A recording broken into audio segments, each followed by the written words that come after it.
범죄의 그림자 채널에 다시 오신 것을 환영합니다. 여러분, 매일 오후 2시 우리는 인간 내면의 가장 어두운 시면을 마주하는 시간을 갖습니다. 오늘 여러분께 들려드릴 이야기는 평화롭고 풍요로워 보였던 어느 사과 농장에서 일어난 대한민국을 통째로 뒤흔든 전대미문의 참극에 관한 것입니다. 상상해 보십시오. 붉게 익어가는 사과나무 아래 수확의 기쁨 대신 차갑게 식어버린 29의 시신이 겹겹이 쌓여있는 광경을 말입니다. 단돈 3 개월치 월급을 아끼기 위해 인간의 탈을 쓰고 벌인 이 잔혹한 계획 범죄는 우리가 믿고 있던 인륜과 도덕이 얼마나 쉽게 무너질 수 있는지를 보여줍니다.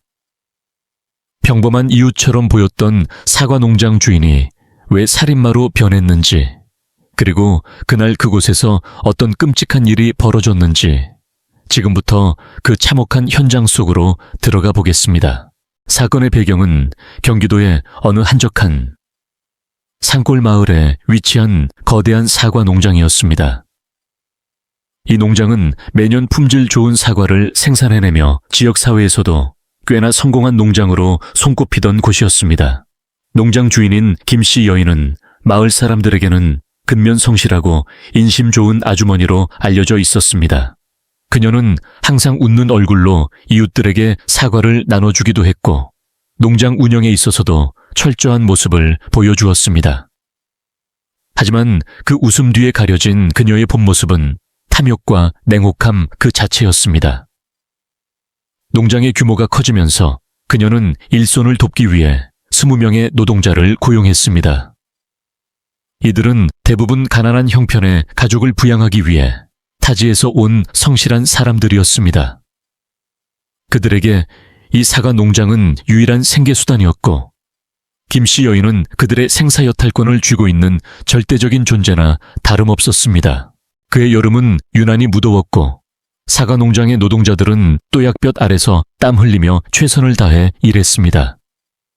이제 곧 수확철이 다가오고 있었고 그들은 지난 3개월 동안 받지 못한 임금을 한꺼번에 받을 생각에 힘든 줄도 모르고 버텼습니다. 김씨 여인은 경영난을 핑계로 계속해서 임금 지급을 미루어 왔지만 노동자들은 그녀의 평소 평판을 믿고 조금만 더 기다려달라는 그녀의 말을 신뢰했습니다. 하지만 김씨 여인의 머릿속에는 다른 생각이 가득 차 있었습니다.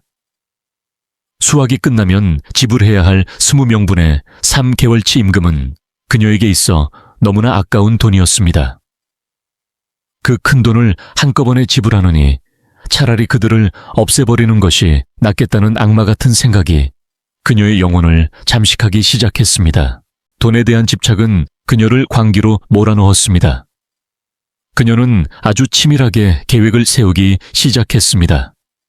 단순히 한두 명을 살해하는 것이 아니라 20명이라는 대인원을 한꺼번에 처리하기 위해서는 소란 없이 은밀하게 움직여야 했습니다. 그녀는 시장의 한 구석진 약재상과 화학용품점을 드나들며 아무런 흔적도 남기지 않고 치사량에 달하는 독극물을 제조할 수 있는 방법을 연구했습니다. 누구의 의심도 사지 않기 위해 그녀는 평소처럼 행동했고 오히려 노동자들에게 더 친절하게 대하며 그들의 경계심을 완전히 무너뜨렸습니다. 고생이 많으니 이번 주말에는 다 같이 모여서 시원한 음료수와 함께 잔치를 벌이자. 는 그녀의 제안에 노동자들은 순진하게도 감동했습니다. 사건 당일의 공기는 이상하리만큼 고요했습니다. 김씨 여인은 이름 모를 강력한 독성 물질을 구입한 뒤 이를 노동자들에게 나누어 줄 대형 물통에 몰래 섞었습니다. 그 독극물은 무색무소취였기에 물에 섞여도 전혀 알아챌 수 없었습니다. 정오가 되자 뜨거운 햇볕 아래서 지친 노동자들이 하나둘씩 그늘로 모여들었습니다. 김씨 여인은 인자한 미소를 지으며 그들에게 직접 시원한 물을 떠주었습니다. 갈증에 허덕이던 노동자들은 의심 없이 그 물을 들이켰습니다. 그것이 자신들의 마지막 목모금이라는 사실은 꿈에도 모른 채 말입니다. 물을 마신 지 얼마 지나지 않아 농장 여기저기서 신음소리가 터져 나오기 시작했습니다. 1명, 2명.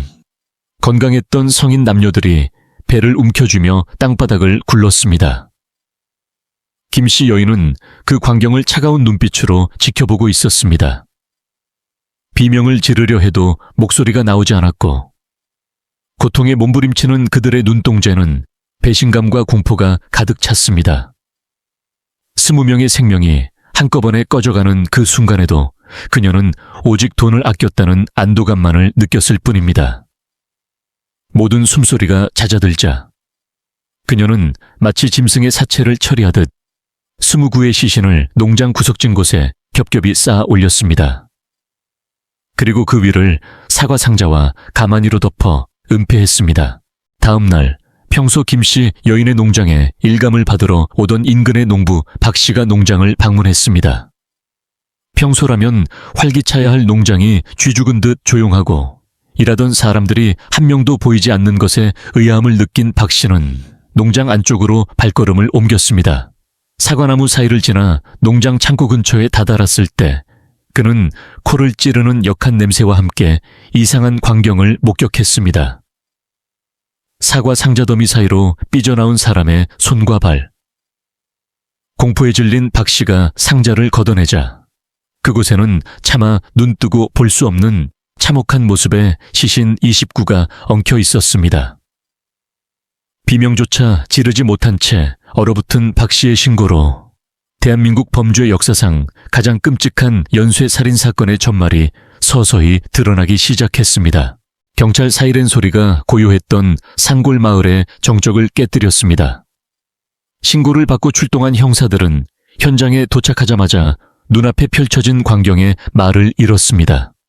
수십 년 경력의 베테랑 형사들조차 구역질을 참기 힘들 정도로 현장은 처참했습니다. 붉은 사과가 탐스럽게 열린 나무들 사이로 불과 몇 시간 전까지 살아 숨쉬던 20명의 노동자가 차가운 시신이 되어 짐짝처럼 쌓여 있었습니다. 사과 농장의 흙바닥은 그들의 마지막 고통을 증명하듯 무수히 파헤쳐져 있었고 시신들의 표정은 하나같이 형용할 수 없는 공포에 질려 있었습니다. 경찰은 즉시 농장 전체를 통제하고 감식반을 투입했습니다. 마을 사람들은 평소 인자했던 김씨 여인의 농장에서 이런 일이 벌어졌다는 사실을 믿지 못하고 웅성거렸습니다. 현장에 나타난 농장 주인 김씨 여인의 태도는 소름 끼칠 정도로 차분했습니다. 그녀는 오히려 경찰에게 다가와 이게 도대체 무슨 일이냐며 눈물을 흘리는 연기를 하기 시작했습니다. 우리 불쌍한 일꾼들이 왜 이렇게 된 거냐. 어제까지만 해도 웃으며 일하던 사람들인데 라며 통곡하는 그녀의 모습은 완벽한 피해자의 모습이었습니다. 그녀는 누군가 자신의 농장에 침입해 독극물을 풀었거나 노동자들이 단체로 잘못된 음식을 먹은 것 같다며 화살을 외부로 돌리려 애썼습니다. 하지만 경찰은 그녀의 눈물 뒤에 숨겨진 미세한 떨림과 지나치게 자기적인 슬픔을 놓치지 않았습니다. 20명이라는 대인원이 한꺼번에 사망했음에도 불구하고 농장 주인이 사건 현장을 발견한 목격자가 아닌 제3자에 의해 신고가 이루어졌다는 점도 의심스러운 부분이었습니다. 감식반의 조사 결과 사망자들의 위 내용물에서 동일한 성분의 강력한 신경독소가 검출되었습니다. 이는 자연적으로 발생할 수 없는 치명적인 화학 물질이었으며 아주 정교하게 배합된 상태였습니다. 경찰은 이 독극물이 노동자들이 마신 물통에서 시작되었다는 것을 밝혀냈습니다. 현장에 남겨진 물통과 컵들에서는 김씨 여인의 지문 외에 외부인의 흔적은 발견되지 않았습니다. 수사팀은 곧바로 김씨 여인의 행적을 조사하기 시작했습니다. 그녀가 최근 며칠 동안 농장을 비우고 시내의 약재상과 이름 모를 화학 상가를 방문했다는 진술을 확보했습니다. 또한 농장의 회계 장부를 압수수색한 결과 그녀가 심각한 자금난에 시달리고 있었으며 노동자들에게 지급해야 할 임금이 수천만 원에 달한다는 사실이 드러났습니다. 형사들은 김씨 여인을 경찰서로 연행해 본격적인 취조를 시작했습니다. 처음에는 강력하게 범행을 부인하던 그녀는 나는 그들을 가족처럼 생각했다며 억울함을 호소했습니다. 하지만 형사들이 그녀가 독극물을 구입할 때 찍힌 CCTV 화면과 독극물 성분이 적힌 메모지를 들이밀자 그녀의 눈빛은 순식간에 차갑게 변했습니다. 그녀는 더 이상 눈물을 흘리지 않았습니다. 오히려 입가에 묘한 미소를 띠며 그들이 내 돈을 뺏어가려 했다는 궤변을 늘어놓기 시작했습니다. 3개월 동안 고생한 노동자들의 정당한 권리를 자신의 재산을 축내는 행위로 간주한 것입니다. 그녀의 일그러진 가치관은 수사관들을 경악게 했습니다. 조사가 진행될수록 그녀의 범행 계획이 얼마나 치밀했는지 드러났습니다. 그녀는 사건 일주일 전부터 노동자들에게 곧 밀린 월급을 줄 테니 마지막으로 힘을 내자며 안심시켰습니다. 심지어 사건 당일 아침에는 평소보다 더 정성스럽게 참을 준비하는 척하며 그들의 경계심을 완전히 무너뜨렸습니다. 그녀에게 20명의 목숨은 단지 자신의 은행 잔고를 지키기 위해 제거해야 할 장애물에 불과했습니다. 경찰서 취조실의 무거운 공기 속에서 그녀는 마치 남의 이야기를 하듯 덤덤하게 범행 과정을 설명했습니다. 물에 독을 탈 때 긴장되지 않았냐는 형사의 질문에 그녀는 돈이 나가는 게 더 무서웠다고 대답했습니다. 마을 사람들은 김씨 여인의 실체를 알고 큰 충격에 빠졌습니다. 항상 상냥하게 인사하던 이웃이 20명을 살해한 악마였다는 사실에 마을 전체가 공포에 휩싸였습니다. 평소 그녀와 가깝게 지냈던 상인들은 어쩐지 가끔 눈빛이 서늘할 때가 있었다며 뒤늦게 몸서리쳤습니다. 한편 유가족들의 슬픔은 이루 말할 수 없었습니다. 타지에서 고생하는 남편을, 아버지를, 자식을 기다리던 가족들에게 전해진 소식은 청천벽력과도 같았습니다. 임금을 받아 돌아오겠다던 약속은 싸늘한 죽음이 되어 돌아왔고 그 배우가 그들이 믿고 일했던 고용주라는 사실에 유가족들은 오열하며 농장 입구에서 대성통곡했습니다. 사건은 이제 단순한 살인 사건을 넘어 사회적 공분을 일으키는 대형 참사로 번졌습니다. 언론은 연일 사과 농장의 악마라는 헤드라인으로 그녀의 잔혹성을 보도했습니다. 하지만 김씨 여인은 유치장 안에서도 반성하는 기색 없이 제공되는 식사를 평온하게 먹으며 시간을 보냈습니다. 그녀의 변호인은 그녀가 심신미약 상태였다고 주장하려 했으나 사건 전후의 치밀한 계획성과 증거 인멸 시도는 그녀가 얼마나 명또렷한 정신으로 범행을 저질렀는지를 명백히 보여주고 있었습니다. 경찰은 현장에서 발견된 29의 시신을 부검하기 위해 국립과학수사연구원으로 이송했습니다. 부검 결과는 더욱 참혹했습니다. 독극물로 인한 장기부전뿐만 아니라 일부 시신에서는 고통을 견디다 못해 자신의 손톱이 다 빠질 정도로 땅을 긁은 흔적이 발견되었습니다. 그들이 죽어가는 그 긴 시간 동안 김씨 여인은 근처에서 그들의 신음소리를 감상하듯 지켜보고 있었다는 사실도 추가 조사를 통해 밝혀졌습니다. 인간이 어디까지 잔인해질 수 있는지 그 바닥을 알 수 없는 악의 실체가 서서히 수면 위로 떠오르고 있었습니다. 수사팀은 김씨 여인의 집 지하 창고를 추가로 수색하던 중 그녀가 과거에도 유사한 방식으로 다른 이들의 임금을 가로채려 했던 정황이 담긴 비밀 일기를 발견했습니다. 거기에는 인간들은 돈을 주면 더 달라고 한다. 차라리 입을 막는 게 싸게 먹힌다. 는 소름 끼치는 문구들이 가득했습니다. 이번 20명 집단 살해는 우발적인 범행이 아니라 오랫동안 쌓여온 그녀의 뒤틀린 욕망이 폭발한 결과였던 것입니다. 경찰이 김씨 여인의 집 지하 창고에서 발견한 비밀 일기는 단순한 기록장이 아니었습니다. 그것은 한 인간이 어떻게 악마로 변해갔는지를 보여주는 잔혹한 연대기였습니다.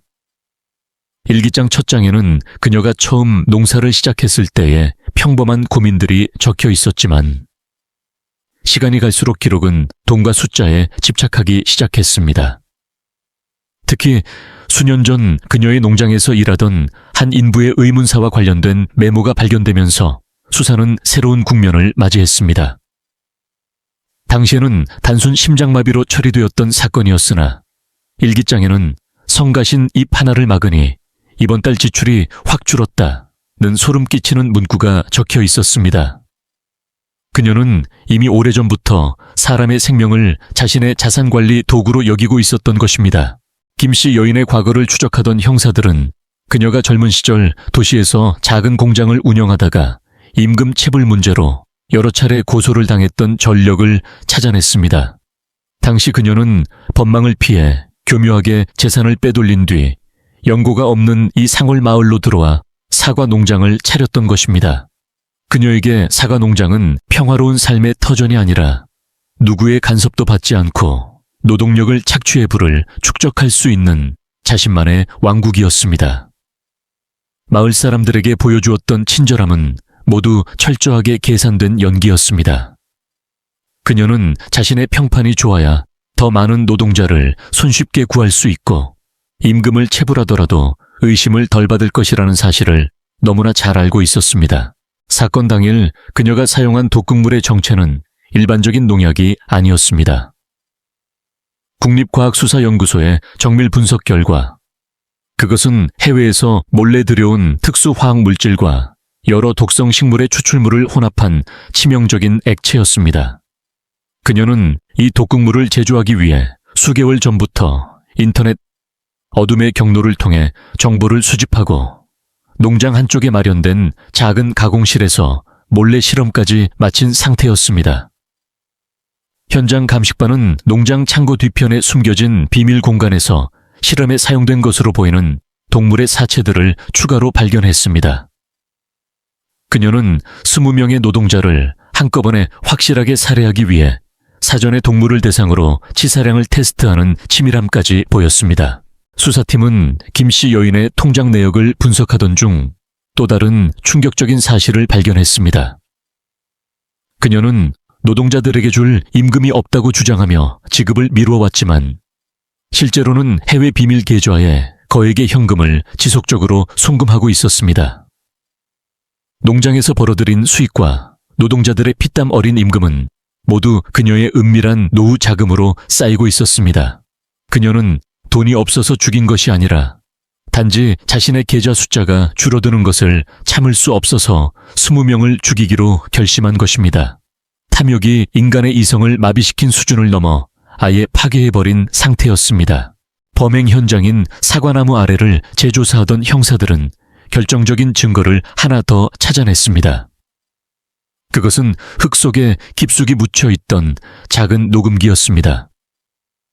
사망자 중 한 명이었던 젊은 청년 박군이 평소 고향에 계신 어머니께 보낼 음성 편지를 녹음하기 위해 늘 품에 지니고 다니던 물건이었습니다.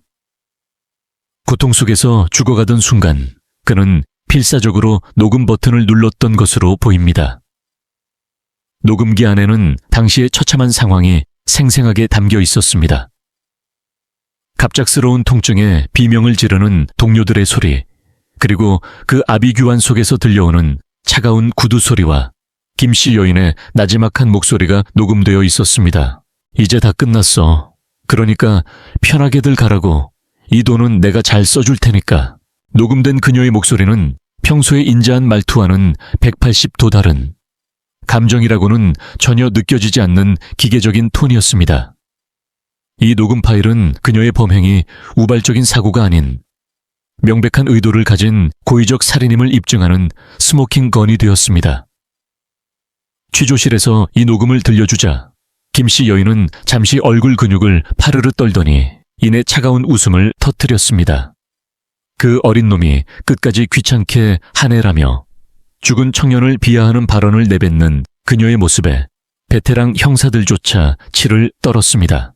한편 경찰은 농장 주변 산자락에서 그녀가 범행 후 버린 것으로 추정되는 옷가지와 독극물 병을 찾아내는데 성공했습니다.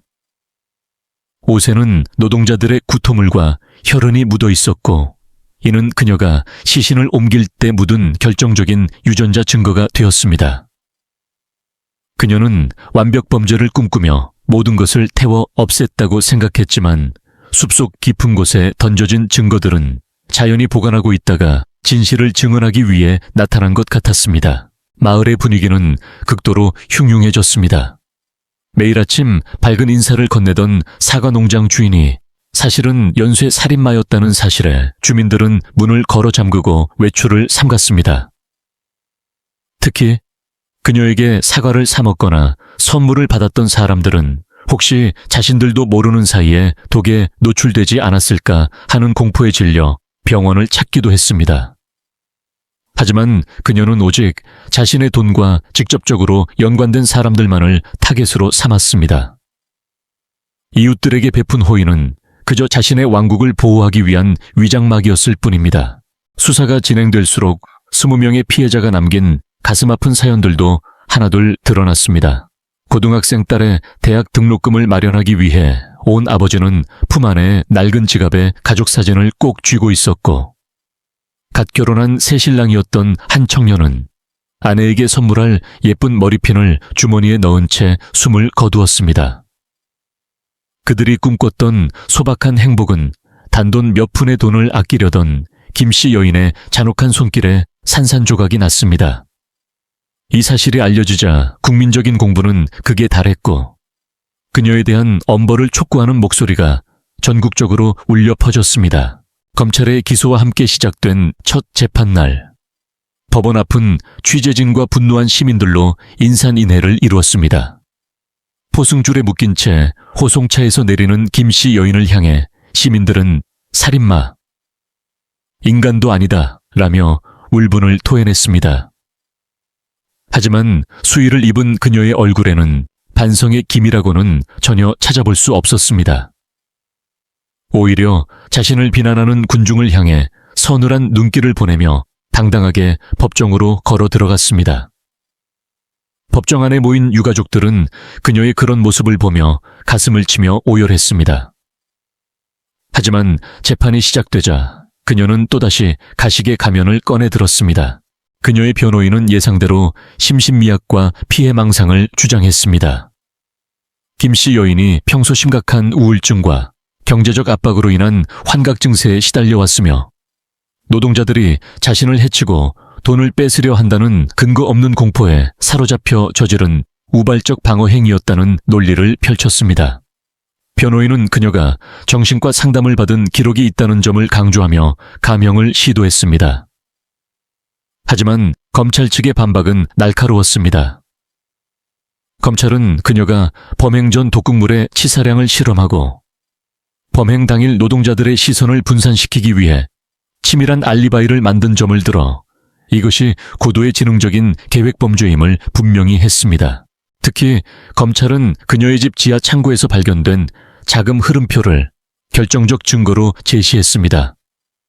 거기에는 20명의 노동자가 사망했을 때 절약할 수 있는 임금 총액과 그 돈을 투자했을 때 얻을 수 있는 예상 이익이 소수점 단위까지 정교하게 계산되어 있었습니다.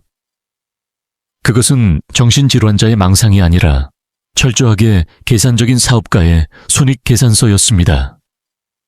사람의 생명을 숫자로만 치환해 생각하는 그녀의 기괴한 논리가 법정에 공개되자 방청석에서는 경악 섞인 탄식이 터져 나왔습니다. 그녀에게 20명의 노동자는 함께 땀 흘리는 동료가 아니라 자신의 자산 증식에 방해가 되는 비용일 뿐이었습니다. 재판 도중 더욱 충격적인 사실이 드러났습니다.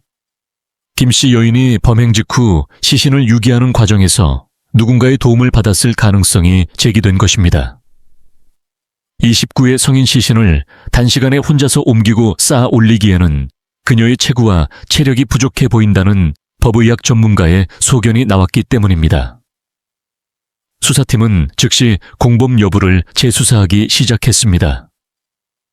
그리고 그녀의 통장에서 사건 직후 인근 마을에 거주하는 한 남성에게 거액의 뭉칫돈이 흘러들어간 정황을 포착했습니다. 그는 농장의 자비를 가끔 도와주던 동네 건달 출신의 이 씨였습니다. 이 씨는 경찰의 압박 수사가 시작되자마자 모든 사실을 털어놓았습니다. 그는 김씨 여인이 시신 한 구당 100만 원을 주겠다며 자신을 매수했다고 자백했습니다. 하지만 그는 살인에는 가담하지 않았으며 이미 상황이 종료된 뒤 시신을 옮기는 일만 도왔다고 주장했습니다. 이 씨의 자백에 따르면 김 씨 여인은 시신을 쌓아 올리며 이게 다 돈인데 아깝게 썩어가네 라는 소름 돋는 말을 내뱉었다고 합니다. 공범의 증언이 이어질수록 김 씨 여인의 악마적 본성은 낱낱이 파헤쳐졌습니다. 그녀는 인간의 존엄성을 바닥까지 짓밟고 있었습니다. 김 씨 여인은 공범의 자백 앞에서도 흔들리지 않았습니다. 그녀는 오히려 이 씨를 향해 돈을 받고 입을 싹 닫더니 이제 와서 배신하느냐며 법정에서 고함을 치는 뻔뻔함을 보였습니다. 그녀의 눈에는 오직 돈의 거래만이 존재할 뿐. 그 과정에서 쓰러져간 20명의 고귀한 생명에 대한 미안함은 조금도 없었습니다. 재판장은 그녀의 아나무인격인 태도에 엄중히 경고했지만 그녀는 비웃는 듯한 표정으로 일관했습니다. 유가족 중 한 명이 우리 아들 살려내라 며 법정 바닥에 주저앉자 그녀는 어차피 가난하게 살 거 편하게 간 건데 왜 난리냐 는 망언을 내뱉어 법정을 발칵 뒤집어 놓았습니다. 이 발언은 대중의 분노의 기름을 부었습니다. 전국적으로 그녀에 대한 사형 청원이 이어졌고 인권 단체들조차 이번 사건만큼은 관용을 베풀어서는 안 된다고 성명을 냈습니다. 사과 농장은 폐허가 되었지만 그곳을 지나는 사람들은 여전히 그 땅 밑에서 울려 퍼지는 노동자들의 억울한 곡소리가 들리는 것 같다며 고개를 저었습니다. 경찰은 현장에서 수거한 흙과 나뭇가지들까지 샅샅이 뒤져 그녀가 혹시라도 숨겼을지 모를 추가 범행의 흔적을 찾는데 총력을 기울였습니다. 조사가 깊어질수록 그녀가 이전에 운영하던 공장에서 행방불명되었던 다른 노동자들의 명단도 수면 위로 떠올랐습니다. 어쩌면 이번 20명 집단 살해는 그녀가 오랫동안 반복해온 연쇄 범죄의 정점이었을지도 모른다는 의혹이 짙어졌습니다.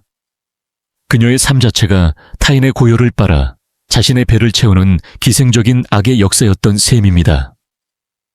검찰은 그녀에게 법정 최고형인 사형을 구형하기 위한 최종 변론 준비에 들어갔습니다. 하지만 그녀는 여전히 법의 맹점을 이용해 형량을 줄여보려는 치졸한 시도를 멈추지 않았습니다. 재판이 거듭될수록 피해자들의 안타까운 사연도 더 상세히 밝혀졌습니다. 20명의 노동자 중에는 이제 막 20살이 된 대학생부터 홀로 노모를 모시던 60대 가장까지 각양각색의 삶이 있었습니다. 그들은 그저 성실하게 일하면 보상받을 수 있다는 믿음 하나로 그 무더운 여름을 견뎌냈던 것입니다. 그들이 마지막으로 마신 물 한 모금이 자신들을 죽음으로 이끄는 독배가 될 줄은 꿈에도 상상하지 못했을 그 순수함이 사람들의 가슴을 더욱 아프게 했습니다. 사건이 진행될수록 대중의 관심은 한 평범해 보였던 여성이 어떻게 이토록 잔인한 괴물이 되었는지에 쏠렸습니다. 수사팀은 김 씨 여인의 주변을 샅샅이 조사했고 그 과정에서 그녀의 일그러진 과거가 하나둘 드러나기 시작했습니다. 그녀는 어린 시절부터 돈에 대해 비정상적인 집착을 보였다고 합니다. 가난한 농가에서 태어난 그녀는 어린 나이에 부모를 여의고 지독한 빈곤 속에서 자랐습니다. 주변 친척들의 증언에 따르면 그녀는 어린 시절부터 자신의 이익을 위해서라면 친구나 가족에게도 서슴지 않고 거짓말을 했으며 심지어 돈을 훔치고도 눈 하나 깜짝하지 않는 아이였다고 합니다. 돈이 없으면 사람 대접을 못 받는다는 강박관념이 그녀의 유년기를 지배했던 것입니다. 성인이 된 후 그녀는 여러 차례 결혼과 이혼을 반복했습니다. 하지만 흥미로운 점은 그녀와 관계를 맺었던 남성들이 하나같이 경제적인 파멸을 맞이하거나 행방이 묘연해졌다는 사실입니다. 그녀의 두 번째 남편은 거액의 보험에 가입된 직후 의문의 사고로 세상을 떠났고 당시 수령한 보험금은 고스란히 김 씨 여인의 손에 들어갔습니다.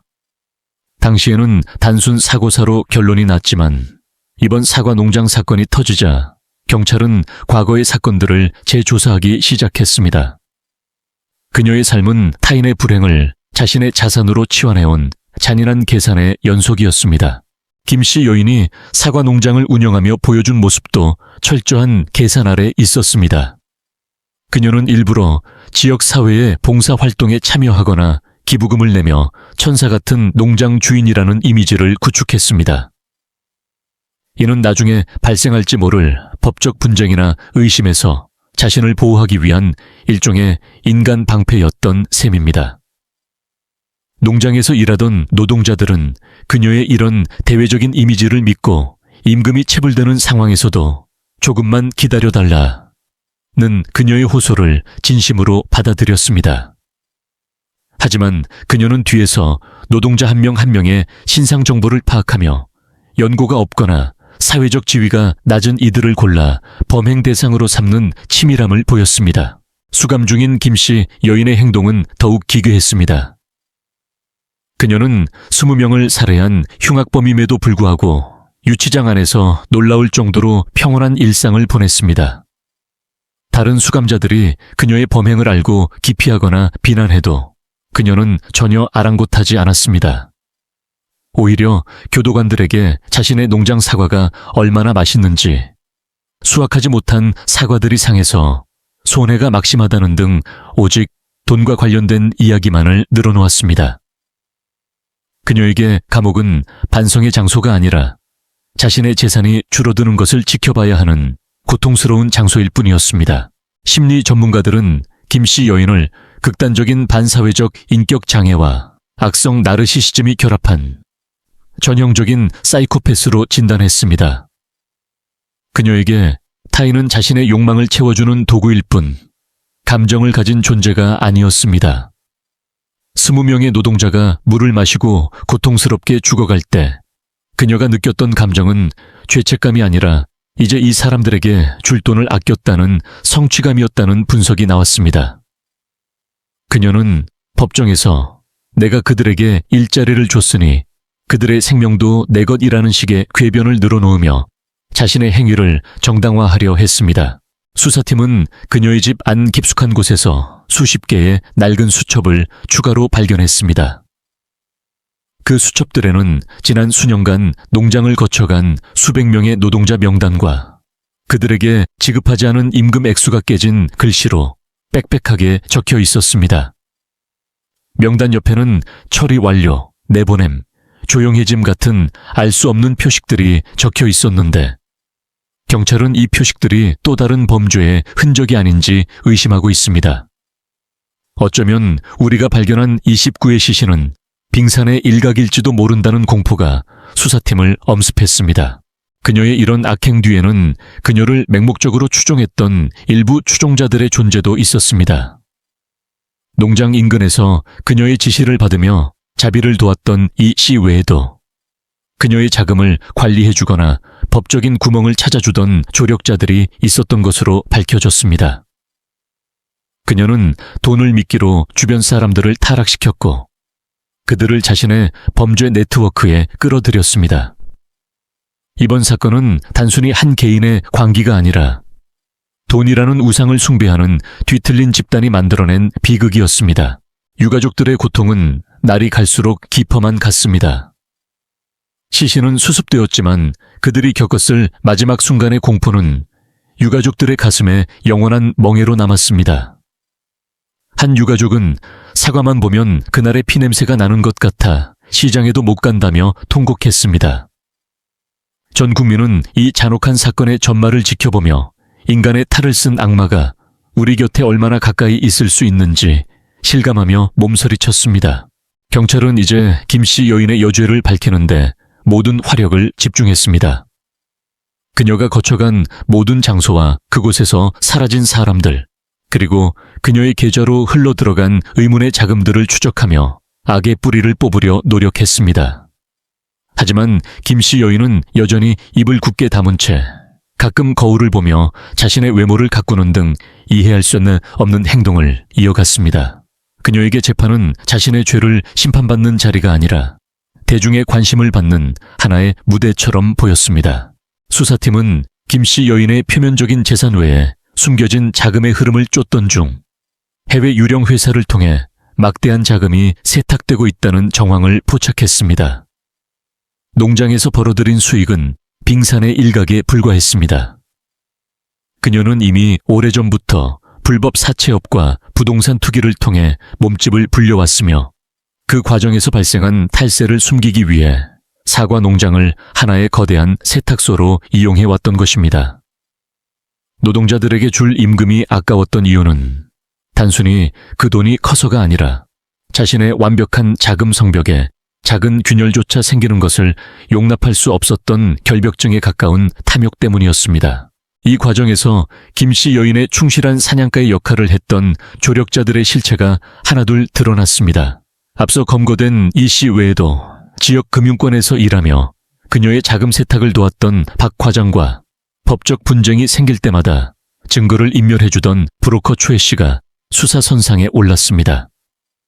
그들은 김씨 여인으로부터 매달 거액의 수수료를 받으며 그녀의 악행을 묵인하고 도왔습니다. 특히 최 씨는 과거 김씨 여인의 공장에서 발생했던 의문의 실종 사건들을 사고사나 자진 퇴사로 조작하는데 핵심적인 역할을 한 인물이었습니다. 이들은 김씨 여인의 돈 앞에 양심을 팔아치운 공범들이었습니다. 하지만 수사는 순탄치 않았습니다.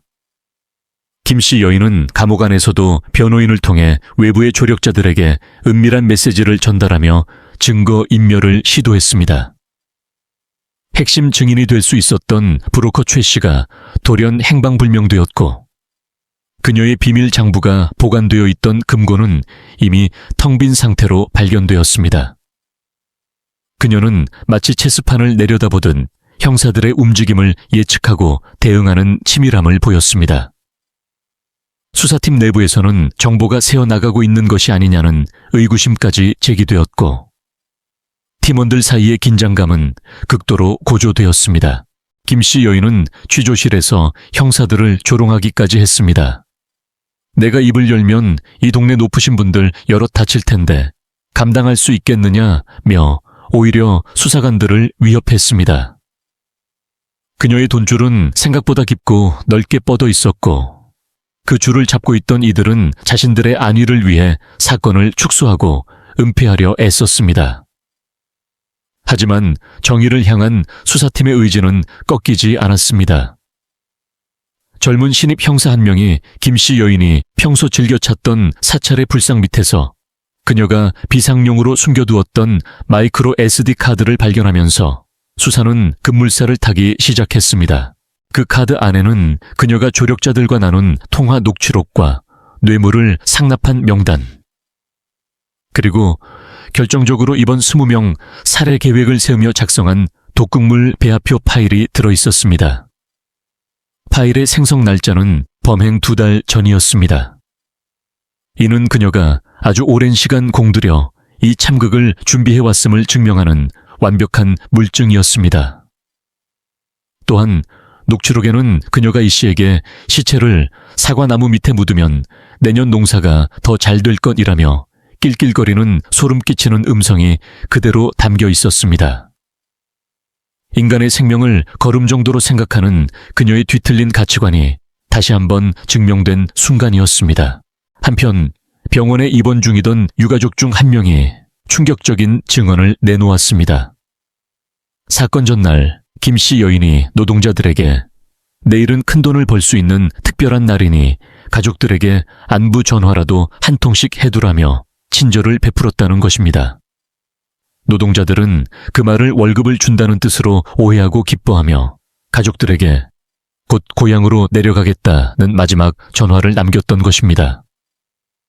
김씨 여인은 그들이 가족과 나누는 마지막 행복의 순간까지도 자신의 범행 시나리오의 일부로 활용하는 잔인함을 보였습니다.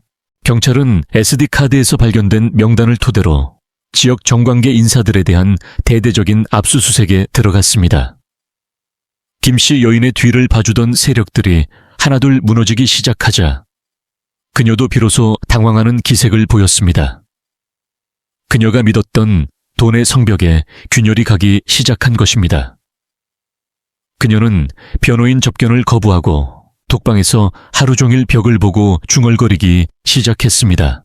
하지만 심리 분석 결과 이는 정신 이상으로 인한 증상이 아니라 법정에서 심신미약을 인정받기 위한 고도의 연기임이 판명되었습니다.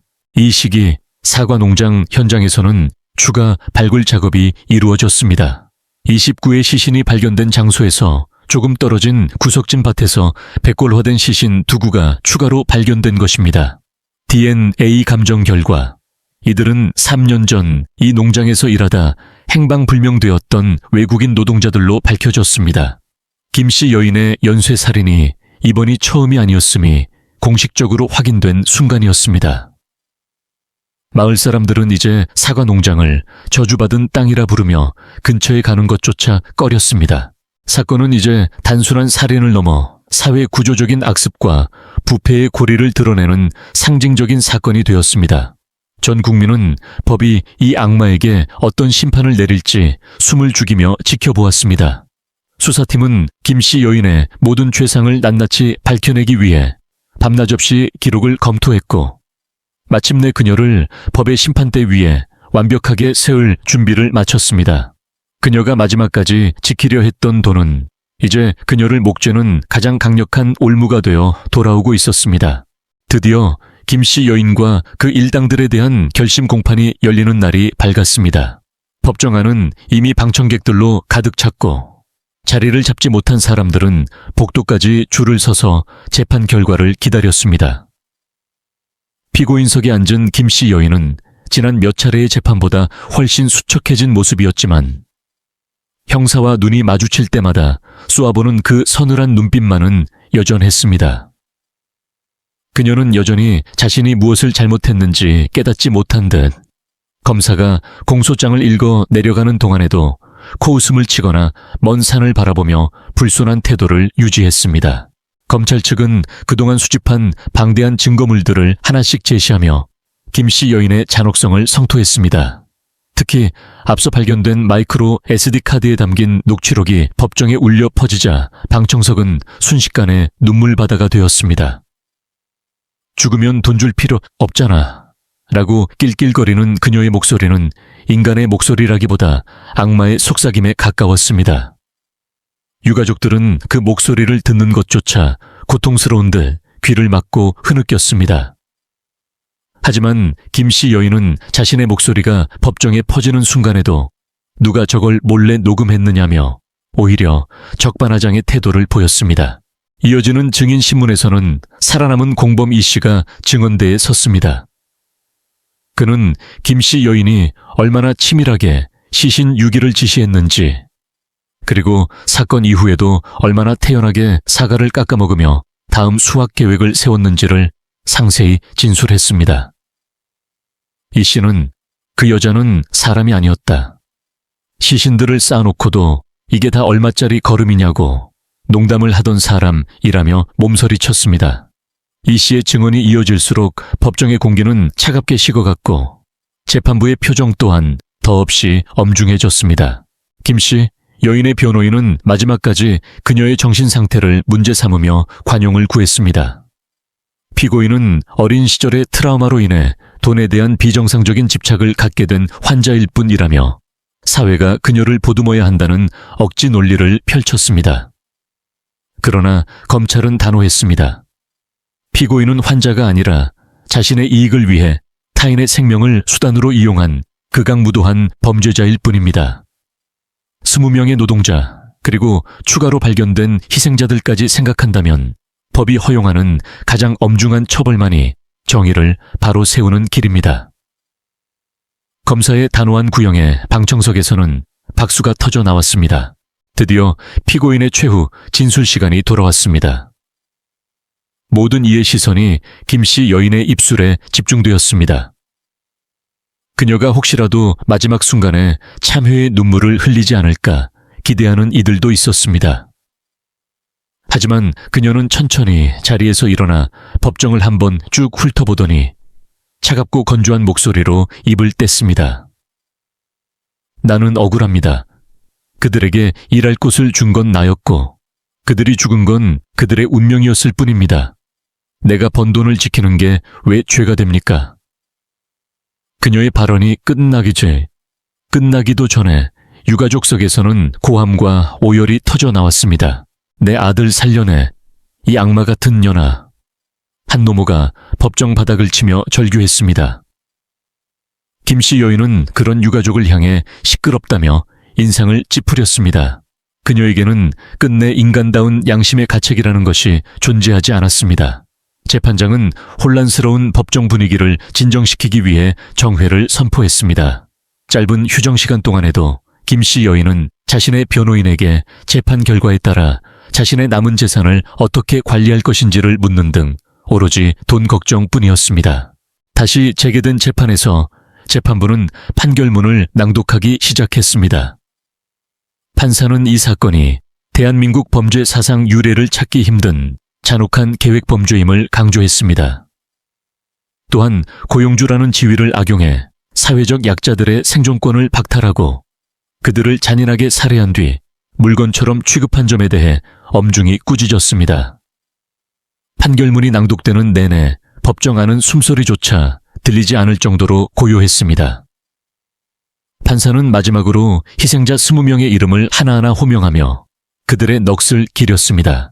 피고인 김 씨는 인간으로서 가져야 할 최소한의 긍휼조차 보이지 않았으며 자신의 범행을 합리화하는 데 급급해 피해자들과 그 가족들에게 씻을 수 없는 상처를 주었습니다. 이에 본 재판부는 피고인을 사회로부터 영원히 격리하는 것이 타당하다고 판단합니다.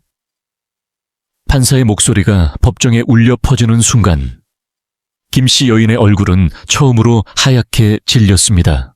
그녀는 설마 자신이 사형을 선고받을 줄은 꿈에도 생각하지 못했던 모양입니다. 판결이 확정되는 순간 법정은 다시 한번 아수라장이 되었습니다. 유가족들은 서로를 끌어안고 통곡했고 일부 시민들은 김씨 여인을 향해 분노를 쏟아냈습니다. 김씨 여인은 경위들에 의해 끌려나가면서도 내 돈, 내 농장이라며 비명을 질렀습니다. 끝까지 그녀가 붙잡고 싶었던 것은 자신의 생명이 아니라 피 묻은 사과 농장과 그 속에 쌓아둔 돈다발이었습니다. 사건의 1심 판결은 이렇게 끝이 났지만 이것이 끝은 아니었습니다. 그녀가 숨겨둔 재산을 환수하고 이름 없이 사라져간 추가 희생자들을 찾는 작업이 여전히 남아 있었습니다. 그리고 무엇보다 사과 향기 가득해야 할 농장에서 사랑하는 사람을 잃은 유가족들의 부서진 마음을 치유하는 길은 멀고도 험해 보였습니다. 하지만 정의의 심판이 내려졌다는 사실만으로도 세상은 아주 조금은 맑아진 듯 했습니다. 사형 판결이 내려졌음에도 불구하고 김씨 여인의 탐욕은 멈추지 않았습니다. 그녀는 판결 직후 즉시 항소장을 제출했습니다. 그녀의 항소 이유는 반성이 아니었습니다. 재판부가 내 재산의 형성 과정을 오해하고 있으며 몰수 판결은 부당하다는 것이 핵심이었습니다. 목숨이 경각에 달린 상황에서도 그녀는 국가에 귀속될 자신의 피 묻은 돈을 지키기 위해 필사적이었습니다.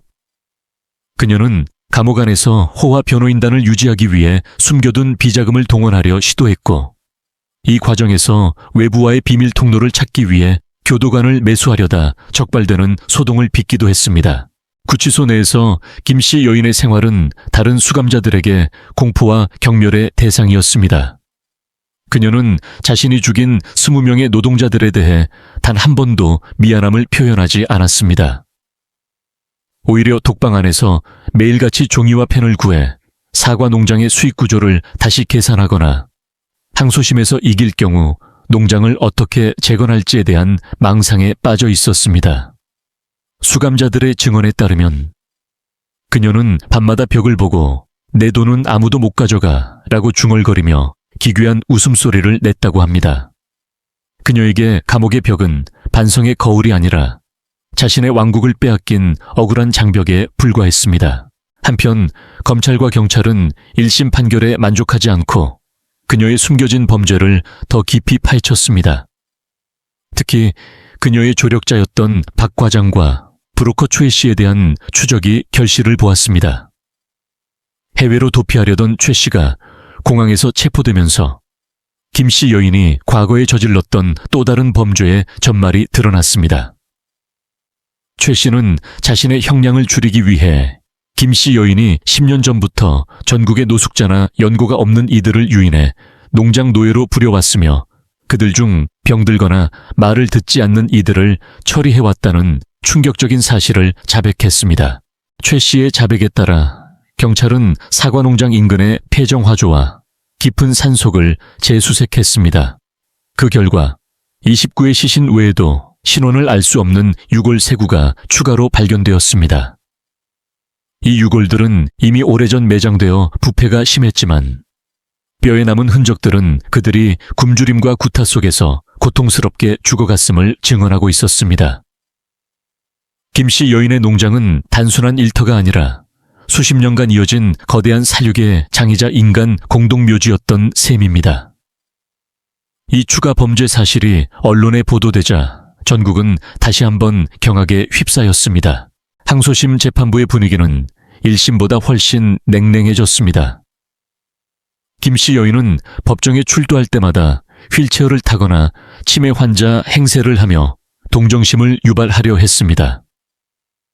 하지만 검찰이 새로 발견된 유골들과 최 씨의 자백 내용, 그리고 그녀가 감옥에서 작성한 재산 탈환 계획서를 증거로 제출하자 그녀의 연계는 곧바로 탄로 났습니다. 판사는 그녀를 향해 피고인의 영혼에는 단 한 줌의 인간성도 남아있지 않은 것 같다며 일갈했습니다.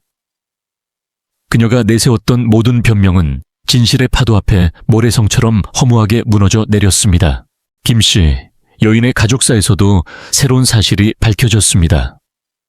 그녀에게는 오래전 연락을 끊고 살던 자녀가 한 명 있었는데 그 자녀는 어머니의 범행 소식을 듣고 경찰에 편지를 보내왔습니다. 편지에는 어머니는 어린 시절부터 나를 돈을 벌어오는 기계로만 여겼고 돈이 생기지 않으면 짐승처럼 대했다는 처참한 내용이 적혀 있었습니다. 그녀의 탐욕은 타인뿐만 아니라 자신의 혈육마저 파괴해왔던 것입니다. 이 편지는 법정에서 낭독되었고 방청석은 침묵에 잠겼습니다. 악의 뿌리가 얼마나 깊고 질긴 것인지를 보여주는 순간이었습니다. 재판이 진행될수록 김 씨 여인을 옹호하던 소수의 목소리조차 완전히 사라졌습니다. 그녀의 변호를 맡았던 변호사들도 더 이상 변호할 가치가 없다며 사임계를 제출하는 사태가 벌어졌습니다. 홀로 남겨진 그녀는 법정에서 난동을 부리며 판사와 검색에 욕설을 퍼부었습니다. 너희들이 내 돈의 가치를 알아? 그 피땀 어린 돈을 왜 국가가 가져가? 라며 소리치는 그녀의 모습은 인간이라기보다 돈이라는 악령에 쓰인 광인과도 같았습니다. 사건의 파장은 사과 농장을 넘어 유통업계까지 번졌습니다. 사람들은 그 농장에서 생산된 사과가 노동자들의 피와 뼈를 거름삼아 자랐다는 사실에 분노하며 불매운동을 벌였습니다. 하지만 정작 희생된 20명의 노동자가 그토록 받고 싶어 했던 3개월치의 월급은 여전히 법적 절차라는 명목하에 지급되지 못하고 있었습니다. 유가족들은 돈이 아니라 그들의 명예와 진심 어린 사과를 원했지만 김 씨 여인은 끝까지 내가 준 밥값이 얼만데 월급 타령이냐며 유가족들의 가슴에 대못을 박았습니다. 이제 사건은 대법원의 최종 판결만을 남겨두게 되었습니다. 수사팀은 그녀의 여죄를 모두 병합하여 기소했고 그녀가 숨겨둔 마지막 해외 계좌까지 동결하는 데 성공했습니다. 그녀가 그토록 사랑했던 돈이 하나씩 사라질 때마다 김 씨 여인은 감옥에서 미친 듯이 벽을 긁으며 괴성을 질렀습니다. 그녀의 몰락은 단순한 형벌을 넘어 그녀가 믿어왔던 유일한 신념인 황금만능주의가 파괴되는 과정이었습니다. 사건 발생 후 긴 시간이 흘러 마침내 대한민국 대법원은 이 잔혹한 참극에 대한 최종 결론을 내리기 위해 모였습니다. 전 국민의 시선이 서초동 법원 단상으로 향했습니다. 김 씨 여인은 끝까지 자신의 죄를 인정하지 않았고 마지막 항고 이유서에도 재산권 침해라는 단어를 수십 번 적어냈습니다. 그러나 대법원의 판단은 단호했습니다. 재판부는 인간의 생명은 그 어떤 경제적 가치보다 우선하며 피고인이 저지른 범행은 인륜을 저버린 행위를 넘어 문명사회의 근간을 뒤흔든 악의 정점이라고 규정했습니다. 대법원은 원심의 사형 판결을 확정하며 그녀가 숨겨둔 모든 재산을 몰수하고 피해자 유가족들에게 배상금으로 지급하라는 판결을 내렸습니다. 판결이 확정되는 순간 김 씨 여인은 법정 바닥에 주저앉아 통곡했습니다. 하지만 그것은 피해자들에 대한 참회의 눈물이 아니었습니다. 평생을 남을 속이고 죽이고 착취하며 모아온 자신의 돈이 국가에 의해 강제로 흩어지게 되었다는 사실에 대한 분노와 상실의 비명이었습니다. 그녀는 교도관들에게 끌려나가면서도 그건 내 돈이야. 너희들이 뭔데 내 돈을 가져가 라며 광기 어린 소리를 질렀습니다. 그녀의 비명은 법정 복도에 공허하게 울려 퍼졌고 지켜보던 사람들은 인간의 탐욕이 도달할 수 있는 가장 추악한 끝을 목격하며 혀를 내둘렀습니다. 사건의 무대였던 사과 농장은 폐허가 되었습니다. 주민들의 거센 항의와 지자체의 결정으로 농장의 모든 사과나무는 뿌리째 뽑혀 불태워졌습니다. 사람의 피를 먹고 자란 사과를 유통할 수 없다는 분노 섞인 목소리가 반영된 결과였습니다. 한때 붉은 열매가 가득했던 농장은 이제 검게 그을린 흙바닥만이 남은 황무지가 되었습니다. 하지만 역설적이게도 그 자리에 서린 원한의 냄새는 쉽게 가시지 않았습니다. 밤마다 농장 근처에서 억울한 노동자들의 흐느낌이 들린다는 소문이 돌았고 마을 사람들은 그 땅을 악마의 정원이라 부르며 멀리 돌아갔습니다. 국가는 몰수된 김 씨 여인의 재산을 정리하기 시작했습니다. 해외 계좌와 부동산, 골드바 등 그녀가 숨겨두었던 자산 규모는 상상을 초월했습니다. 이 자금들은 특별법에 따라 20명의 사망자 유가족과 추가로 발견된 피해자 가족들에게 전달되었습니다. 비록 돈이 죽은 이들을 살려낼 수는 없었지만 남겨진 가족들이 최소한의 생계를 유지하고 고인의 명예를 회복하는 데 사용되었습니다. 유가족들은 그 돈을 받으며 이 돈은 월급이 아니라 우리 아이들의 피값이라며 울분을 토했습니다. 그들은 배상금 중 일부를 모아 농장 입구에 작은 추모비를 세웠습니다. 추모비에는 20명의 이름과 함께 가장 성실하게 일했던 이들이 가장 차가운 배신을 당한 곳, 우리는 이들의 땀과 눈물을 결코 잊지 않겠다는 문구가 새겨졌습니다. 추모비가 세워지는 날 전국에서 모인 시민들이 국화꽃을 헌화하며 희생자들의 넋을 기렸습니다. 이 사건은 대한민국 노동 환경에 대한 거대한 반성을 불러일으켰습니다. 고용주라는 권력 뒤에 숨어 노동자를 소모품처럼 대하는 악습을 뿌리 뽑아야 한다는 목소리가 커졌고 이른바 사과농장 방지법이 제정되어 노동자들의 생명권을 보호하는 제도적 장치가 마련되었습니다. 수감 생활을 이어가던 김 씨 여인의 소식도 가끔 들려왔습니다. 그녀는 교도소 내에서도 여전히 다른 수감자들을 선동하거나 자신의 재산이 되돌아올 것이라는 헛된 희망을 전파하려 했습니다. 하지만 시간이 지날수록 그녀를 돕던 조력자들도 하나둘씩 처벌을 받고 곁을 떠나자 그녀는 점점 더 깊은 고립 속으로 빠져들었습니다. 어느 날 그녀는 면회를 온 전 변호사에게 사과 농장에 숨겨둔 금덩이가 하나 더 있다고 속삭였지만 확인 결과 그것은 그녀의 머릿속에만 존재하는 환상이었습니다. 탐욕이 그녀의 이성을 완전히 갉아먹어 버린 것입니다. 경찰과 검찰은 이번 사건을 통해 얻은 교훈을 범죄 수사백서로 발간했습니다. 한 개인의 소시오패스적 성향이 어떻게 집단 살인으로 번질 수 있는지, 그리고 보이지 않는 곳에서 벌어지는 노동 착취가 얼마나 끔찍한 결말을 맺는지를 기록으로 남긴 것입니다. 이 사건은 예비 수사관들에게 사람의 눈물 뒤에 숨겨진 악을 꿰뚫어 보는 법을 가르치는 중요한 사례가 되었습니다. 또한 마을 사람들도 서서히 일상을 회복하기 시작했습니다. 비록 농장은 사라졌지만 그들은 서로를 돌보며 다시는 이런 악마가 우리 곁에 뿌리 내리지 못하도록 경계의 끈을 늦추지 않았습니다. 유가족들 중 일부는 사과 농장 부지에 나무를 심고 싶어 했습니다. 피해 역사가 깃든 사과나무가 아니라 평화와 위로를 상징하는 다른 나무들을 심어 그 땅을 정화하고 싶다는 뜻이었습니다. 그들은 매년 사건이 발생한 날이 되면 농장터에 모여 제사를 지내고 억울하게 떠난 이들의 이름을 불렀습니다. 그때마다 사과 농장을 스쳐 지나가는 바람 소리는 마치 희생자들이 이제야 편히 쉬겠다는 대답을 보내는 듯 고요하고 부드러웠습니다. 이제 이야기는 마지막 한 장만을 남겨두고 있습니다. 김씨 여인이 감옥 안에서 맞이한 최후와 우리 사회가 이 사건을 통해 얻은 궁극적인 교훈, 그리고 이 끔찍한 그림자 속에서도 우리가 지켜내야 할 빛에 대한 이야기입니다. 악은 강해 보이지만 진실의 햇살 아래 결국 한 줌의 재가 될 뿐이라는 사실을 우리는 이 비극적인 사과 농장 이야기를 통해 다시 한번 확인하게 됩니다. 사형 확정 판결 이후 김씨 여인의 삶은 급격히 무너져 내렸습니다. 그녀가 그토록 집착하던 전국의 토지와 건물, 그리고 해외 계좌의 장호들이 하나둘씩 국가에 의해 환수되고 피해자들에게 배상금으로 흘러나갈 때마다 그녀는 자신의 살점이 떨어져 나가는 듯한 고통을 호소했습니다. 매일 아침 교도관들에게 자신의 계좌 상태를 묻던 그녀는 어느 날 모든 재산이 영원이 되었다는 공식 통보를 받은 뒤 식음을 전폐하고 독방 구석에 웅크려 앉아 중얼거리기 시작했습니다. 그녀가 마지막 순간까지 붙잡고 있었던 것은 신에 대한 용서도 피해자들에 대한 참회도 아닌 오직 텅 빈 통장의 숫자뿐이었습니다.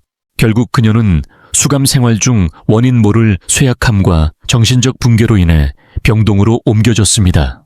한때 마을에서 가장 부유하고 인심 좋은 주인으로 불리며 수많은 사람의 생사여탈권을 쥐고 흔들던 그녀였지만 마지막 길은 그 누구의 배웅도 받지 못한 채 처절하게 고독했습니다. 그녀가 숨을 거두기 직전 담당 교도관이 마지막으로 할 말이 없느냐고 묻자 그녀는 메마른 입술을 떨며 내 사과, 내 돈이라는 짧은 마디만을 남겼다고 합니다. 20명의 고귀한 생명을 앗아간 대가로 얻고자 했던 그 탐욕의 결정체들이 결국 그녀를 구원하지 못했다는 사실을 그녀는 죽음의 문턱에서야 깨달았을지도 모릅니다. 김씨 여인의 죽음으로 법적인 절차는 모두 끝이 났지만 우리 사회에 남겨진 숙제는 여전히 무거웠습니다. 사과 농장 집단 살해 사건은 단순한 강력 범죄를 넘어 우리 사회의 어두운 단면을 적나라하게 드러냈습니다. 돈이면 무엇이든 할 수 있다는 황금 만능주의, 그리고 사회적 약자를 도구가 아닌 소모품으로 여기는 비인간적인 고용 환경이 결합했을 때 얼마나 끔찍한 괴물이 탄생할 수 있는지를 우리는 목격했습니다. 전문가들은 이 사건을 계기로 인간 존엄성에 대한 가치 교육과 더불어 보이지 않는 곳에서 벌어지는 노동 착취를 감시할 수 있는 더욱 촘촘한 사회적 안전망이 필요하다고 입을 모았습니다. 세월이 흘러 폐허가 되었던 사과 농장 부지에는 이제 잡초 대신 푸른 숲이 조성되었습니다. 지자체와 유가족들은 논의 끝에 그곳을 생명평화공원으로 명명하고 누구라도 찾아와 생명의 소중함을 되새길 수 있는 공간으로 탈바꿈시켰습니다. 20명의 노동자가 마지막으로 쓰러졌던 자리에는 그들을 기리는 작은 나무들이 심어졌고 그 나무들은 이제 제법 굵은 가지를 뻗어 올리고 있습니다. 매년 가을이 되면 사람들은 이곳을 찾아 붉은 사과 대신 하얀 국화꽃을 헌화하며 다시는 이 땅에 돈 때문에 생명이 경시되는 비극이 반복되지 않기를 기도합니다. 이 사건은 우리에게 중요한 질문을 던집니다. 우리가 쫓고 있는 성공과 부의 가치가 과연 타인의 눈물과 생명보다 우선할 수 있는가 하는 점입니다. 김씨 여인은 눈앞의 이익을 위해 20명의 우주를 파괴했지만 결국 그녀가 얻은 것은 영원한 낙인과 비참한 몰락뿐이었습니다. 반면 어려운 환경 속에서도 성실하게 땀 흘렸던 20명의 노동자는 비록 육체는 떠났지만 우리 사회의 양심을 깨우고 정의를 바로 세우는 커다란 울림으로 남았습니다. 그들의 희생이 헛되지 않도록 하는 것은 이제 남겨진 우리들의 몫입니다. 범죄의 그림자는 항상 우리 주변의 평범함 속에 숨어 있습니다. 친절한 이웃의 미소 뒤에 혹은 풍요로운 농장의 활기 뒤에 가려진 악의 실체를 직시하는 것은 고통스러운 일이지만 반드시 필요한 과정입니다. 우리는 이 사건을 통해 악은 결코 승리할 수 없으며 진실은 시간이 걸릴지언정 반드시 수면 위로 드러난다는 엄중한 진리를 다시 한번 확인했습니다. 20명의 희생자가 마지막 순간에 느꼈을 그 갈증과 고통을 기억하며 우리 사회가 더욱 따뜻하고 정의로운 곳으로 나아가기를 진심으로 바랍니다. 오늘 준비한 이야기는 여기까지입니다.